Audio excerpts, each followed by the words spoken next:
મારા વહાલા દોસ્તો, સ્ટોરીઓની દુનિયામાં સ્વાગત છે। ચાલો આપણે એક અનોખી સ્ટોરીની શરૂઆત કરી। આમ તો મનહર ઉદાસ સાહેબે આ ગઝલને અમૃત બક્ષી દીધું છે, પરંતુ મારી લવ સ્ટોરી અને અમારા જીવન માટે પણ આ ગઝલ અત્યંત મહત્વની બની રહી છે। આજે જે મારી પત્ની છે અને ભૂતકાળમાં જે પ્રેમિકા હતી, એ સોનલને સાંજ પડે બાલ્કનીમાં બેસવાની વર્ષો જૂની આદત છે અને એ આદત જ અમારા પ્રેમ અને લગ્નનું કારણ બની છે। હું અને સોનલ રહેતા એક જ શહેરમાં, પરંતુ અમારા ઘર એકબીજાથી ઘણા દૂર હતા। હા, એ વાત સાચી કે પહેલા હું જ્યાં નોકરી કરતો એ ઓફિસ સોનલના ઘરથી એકદમ નજીક હતી। મારે ઓફિસમાંથી છૂટતા અમસ્તા રાતના 9 વાગી જતા, એટલે સાંજના 5:30-6 વાગ્યે હું મારા કલીગ્સ સાથે નિયમિત એક ટપરી પર ચા પીવા જતો।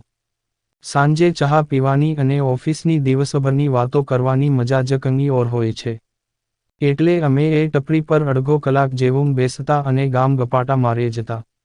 6-7 મહિના સુધી ત્યાં ગયા બાદ એક વખત મારા ધ્યાનમાં આવ્યું કે ટપરીની સામેના એપાર્ટમેન્ટમાં 3rd ફ્લોરની બાલ્કનીમાં એક છોકરી નિયમિત એક પુસ્તક લઈને બેસે છે। ઘણી વાર તે એનું પુસ્તક વાંચતી હોય અથવા કેટલીક વાર તે પુસ્તક બંધ રાખી રસ્તા પર જતી આવતી અવરજવરને જોતી રહેતી। એક વાર મારી એના પર નજર પડી, પછી હું એને નિયમિત ઓબ્ઝર્વ કરતો થયો। અમે ટપરી પર પહોંચીએ એ પહેલાં એ ત્યાં આવીને બેસી ગઈ હોય અને કોણ જાણે ક્યાં સુધી એ બેસી રહેતી હશે।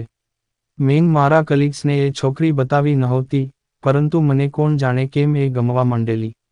કદાચ એટલે જ હું મારા દોસ્તોને નહોતો કહી રહ્યો।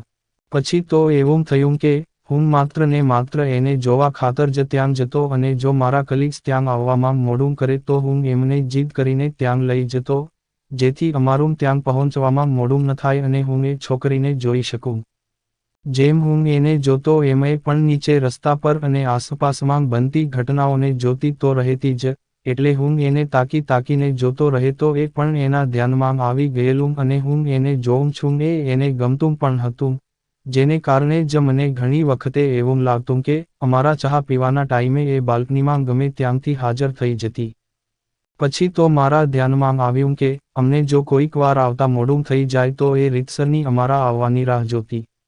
એવામાં જ એક વાર તકનો લાભ લઈને મેં એને સ્માઇલ પાસ કરી।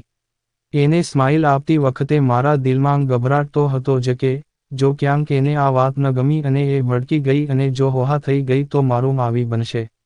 લકીલી, એણે એમાંનું કશું ન કર્યું અને સામે મને સ્માઇલ આપી, જેનાથી એટલું તો કન્ફર્મ થઈ ગયું કે એ મને લાઇક કરે છે। જોકે પછી મોકાણ એ થઈ કે આમ રોજ બાલ્કનીમાંથી સ્માઇલ કેટલી પાસ કરવી, વાત પણ કરવાની કે નહીં, અને જો પ્રેમ હોય તો પ્રપોઝ પણ કરવાનો કે નહીં। જોકે એ વાતો લાંબી છે, એટલે આવતા રવિવારે એ વિશે વિગતે વાત કરીએ અને અમારી લવ સ્ટોરી વિશે વધુ વાત કરીએ। આવી જ સ્ટોરી સાંભળવા માટે ચેનલને સબસ્ક્રાઇબ કરજો મિત્રો, ધન્યવાદ।